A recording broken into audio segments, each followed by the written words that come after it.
इस वीडियो में हम आपको सिखाएंगे कि trading profit and loss account कैसे बनाया जाता है और बैलेंस शीट कैसे बनाई जाती है ट्रायल बैलेंस के ज़रिए। हमारे सामने एक एग्जांपल है जिसमें एक ट्रायल बैलेंस मौजूद है और ट्रायल बैलेंस के साथ उसके कुछ नोट्स भी मौजूद हैं। सबसे पहले हमने ये करना होता है कि हमने ये देखना होता है कि ट्रायल बैलेंस में कौन कौन सी चीज़ें ऐसी हैं जो बैलेंस शीट में जाएंगी और कौन कौन सी ऐसी चीज़ें हैं जो इनकम स्टेटमेंट में जाएंगी। जो भी चीज़ एक पीरियड रिलेटेड इनकम या एक्सपेंस है वो प्रॉफिट एंड लॉस अकाउंट में जाएगी, और जो भी आइटम ऐसा है जो एसेट या कैपिटल या लाइबिलिटी की कैटेगरी में आता है वो बैलेंस शीट में जाएगा। केस में ट्रायल बैलेंस हमारे सामने है as of 30 June. Trial balance को देख लेते हैं और एक एक करके एक एक पर्टिकुलर को देखते हैं कि क्या वो बैलेंस शीट में जाएगा या वो इनकम स्टेटमेंट में जाएगा। कुछ ऐसी चीज़ें होती हैं जो इनकम स्टेटमेंट में भी जाती हैं और बैलेंस शीट में भी जाती हैं, जैसे कि स्टॉक, डेप्रिसिएशन और अलाउंस फॉर रिसीवेबल्स। अब एक एक करके शुरू करते हैं। पहला आइटम है कैश। कैश का प्रॉफिट से या इनकम से कोई रिलेशन नहीं है, तो कैश एक बैलेंस शीट आइटम है। डेटर्स रिसीवेबल भी एक बैलेंस शीट आइटम है। डिस्काउंट्स डेबिट साइड पे आ रहे हैं तो डिस्काउंट अलाउड होगा, ये एक एक्सपेंस है तो ये पीएनएल आइटम है। ड्राइंग्स भी एक बैलेंस शीट आइटम है क्योंकि हमारे कैपिटल से रिड्यूस होता है। ओपनिंग स्टॉक जो है वो भी पीएनएल आइटम है। परचेजेस भी एक एक्सपेंस है तो पीएनएल आइटम है। सेल्स रिटर्न भी एक पीएनएल आइटम है। ट्रेड एक्सपेंसेस भी एक पीएनएल आइटम है। लेबर वेजेस भी एक पीएनएल आइटम है। सैलरीज भी एक पीएनएल आइटम है। ट्रैवलिंग एक्सपेंसेस भी एक पीएनएल आइटम है। एडवर्टाइजिंग भी एक पीएनएल आइटम है। रेंट्स एंड इंश्योरेंस भी एक पीएनएल आइटम है। इंटरेस्ट एंड बैंक चार्जेस भी एक पीएनएल आइटम है। बैड डेट्स वो होते हैं जो हमारे रिसीवेबल अभी हमें उनसे पैसे नहीं मिलेंगे, वो बैड हो गए हैं, डेटर्स बैड हो गए हैं, वो हमें पैसे नहीं देंगे, तो वो भी बिजनेस के लिए एक एक्सपेंस है। बिल्डिंग्स एक एसेट है, एक बैलेंस शीट आइटम है। प्लांट एंड मशीनरी भी एक एसेट है, एक बैलेंस शीट आइटम है। फर्नीचर भी एक एसेट है, बैलेंस शीट आइटम है। कैपिटल भी बैलेंस शीट आइटम है। परचेज रिटर्न्स एक इनकम स्टेटमेंट पीएनएल का आइटम है। सेल्स भी पीएनएल का आइटम है। क्रेडिटर्स एक लाइबिलिटी है तो वो बैलेंस शीट आइटम है। और बैंक ओवरड्राफ्ट भी एक तरह की लाइबिलिटी होती है तो वो भी बैलेंस शीट आइटम है। एक नज़र नोट्स को भी देख लेते हैं। नोट्स में पॉइंट 1 है closing stock for 30 June is 45,000। हमने पिछली वीडियो में सीखा था कि कॉस्ट ऑफ गुड सोल्ड में ओपनिंग और क्लोजिंग स्टॉक का इम्पैक्ट जाता है। जो क्लोजिंग स्टॉक है उसको अपनी कॉस्ट में से निकाला जाता है या सेल्स में ऐड कर दिया जाता है ताकि उससे हमारी एक्चुअल जितने यूनिट बिके हैं उससे मैचिंग हो जाए परचेजेस की। डेप्रिसिएशन चार्ज है 10% ऑन प्लांट एंड मशीनरी और 10% on furniture. Provision for doubtful debt जो है वो है 5% फॉर सनराइज डेटर्स और 150 है इंश्योरेंस का prepaid. Depreciation simple 10% of plant and machinery है, तो इस केस में अगर हम ट्रायल बैलेंस को देखें तो प्लांट एंड मशीनरी आ रही है 10,000 का 10% होता है 1,000। अब 1,000 जो डेप्रिसिएशन है वो तो हमारी एक्सपेंसेस में चली जाएगी क्योंकि वो असेट को यूज़ करने की कॉस्ट है। अकाउंटिंग में उसको डेप्रिसिएशन कहा जाता है।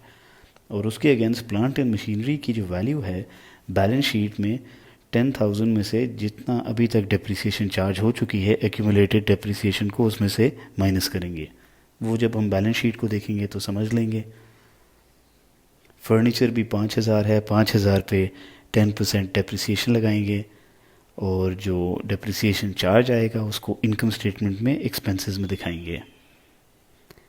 जो प्रोविज़न फॉर डाउटफुल डेट्स है बिजनेस एस्टिमेट करती है कि उसके रिसीवेबल में से एक पोर्शन बिजनेस को नहीं मिलेगा, तो उसके लिए वो एक अलाउंस क्रिएट करती है, वो भी एक तरह का एक्सपेंस होता है बिजनेस के लिए।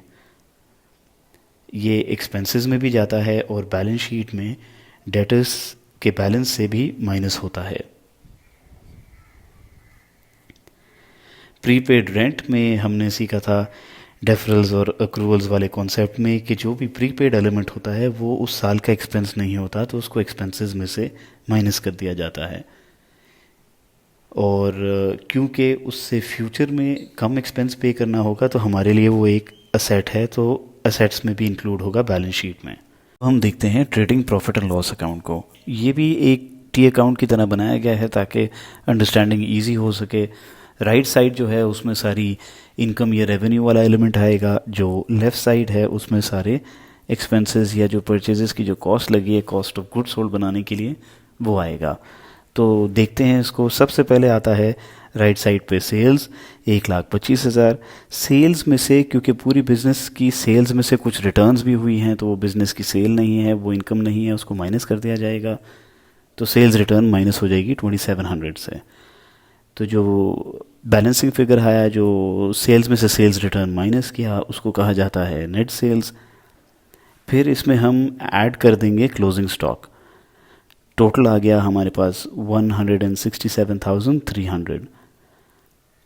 डेबिट साइड पे आते हैं, जो कॉस्ट ऑफ गुड्स सोल्ड में सबसे पहला एलिमेंट है ओपनिंग स्टॉक का 30,000। परचेजेस आ जाते हैं 75,000। परचेजेस में से जो रिटर्न्स हुए हैं उसको परचेजेस में से लेस कर देंगे 1,300। तो बच गया 73,700 जिसको कहते हैं नेट परचेजेस। इसमें फिर हमने ऐड किया जो वेजेस थी, ये वेजेस वो हैं जो डायरेक्टली परचेजेस से रिलेटेड हैं, तो उसका टोटल आ गया 3,500। अब हम क्या करेंगे, जैसे हमने टी अकाउंट्स में बैलेंस किया था उसी तरीके से जो राइट साइड का टोटल है वो लेफ़्ट साइड के टोटल में लिख देंगे, और जो बैलेंसिंग फिगर है उसको कहा जाता है ग्रॉस प्रॉफिट। अब नीचे चलते हैं। ग्रॉस प्रॉफिट ब्रॉड फॉरवर्ड आ गया कैरी फॉरवर्ड की ऑपोजिट साइड में 60,100। टोटल भी हमने निकाल लिया 60,100। अब जो लेफ़्ट साइड है उसमें आएंगे एक्सपेंसेस। पहला एक्सपेंस है डिस्काउंट अलाउड, बिजनेस ने डिस्काउंट दिया है तो बिजनेस के लिए एक एक्सपेंस है 300। सैलरीज 5,600 बिजनेस के लिए एक एक्सपेंस है। एडवर्टीजमेंट एक्सपेंस, रेंट में से जो प्रीपेड एलिमेंट था 150 वो माइनस कर दिया है, तो 2800 में से 150 माइनस कर दिया है। Interest charges 215। बैड डेट्स जो है वो है 400। डेप्रिसिएशन जो है वो है 1,000। डेप्रिसिएशन हमने कैसे कैलकुलेट की, ट्रायल बैलेंस में जो प्लांट एंड मशीनरी थी उसकी वैल्यू थी 10,000। 10,000 पे 10% डेप्रिसिएशन लगाया तो 1,000 हो गई डेप्रिसिएशन। Depreciation furniture 500। फर्नीचर की जो वैल्यू थी वो थी 5,000, उसमें बिजनेस ने लगाना था 10% डेप्रिसिएशन तो वो हो गया 500। प्रोविजन फॉर बैड डेट्स जो हैं वो आ रहे हैं 2,300। ये हमने कैसे कैलकुलेट किया, जो हमारे रिसीवेबल्स थे वो थे 46,000, serial number 2 of the trial balance में आपको नज़र आ रहा है। इसका 5% ने बिजनेस ने एस्टिमेट किया है, तो ये भी बिजनेस के लिए एक एक्सपेंस है। Miscellaneous trade expense 755, travelling expenses 850। Total आ गए 15,070। जो बैलेंसिंग फिगर है वो टोटल से हमने कैलकुलेट किया तो वो आया 45,030। ये बिजनेस के लिए नेट प्रॉफिट है। बैलेंस शीट को भी देख लेते हैं। एक साइड पे हमारे पास आ जाते हैं असेट्स और एक साइड पे आ जाते हैं कैपिटल और लाइबिलिटीज़। पहला असेट है बिजनेस के पास कैश 680। दूसरा असेट जो प्रीपेड इंश्योरेंस है वो हमारे लिए इस वजह से असेट है क्योंकि हमने एक्सपेंस प्रीपे किया हुआ है, तो फ्यूचर में उसकी वजह से बिज़नेस को एक सेविंग आएगी, तो इस वजह से वो बिज़नेस के लिए एक असेट है क्योंकि उसकी वजह से फ्यूचर में बिज़नेस को कम पैसे देने होंगे। उसके बाद डेटर्स। अच्छा, डेटर्स में जो कैरी अमाउंट था, कैरी फॉरवर्ड बैलेंस था ट्रायल बैलेंस में, वो था 46,000। इसमें से हमने एक अलाउंस क्रिएट किया था 2,300 का, जो इनकम स्टेटमेंट में हम ले जा चुके हैं P&L में, वो हमने इसमें से माइनस कर दिया 2,300। फिर हमने जो क्लोजिंग स्टॉक है वो भी हमारे लिए एक एसेट है, वो भी लिख दिया यहाँ पे जो नोट्स में आ रहा था। प्लांट एंड मशीनरी 10,000, इसमें से इसकी डेप्रिसिएशन माइनस कर दी। फर्नीचर 5,000, इसमें से फर्नीचर की डेप्रिसिएशन माइनस कर दी 500। टोटल आ गया 103,030। अब कैपिटल और लाइबिलिटीज़ को देख लेते हैं। कैपिटल 35,000।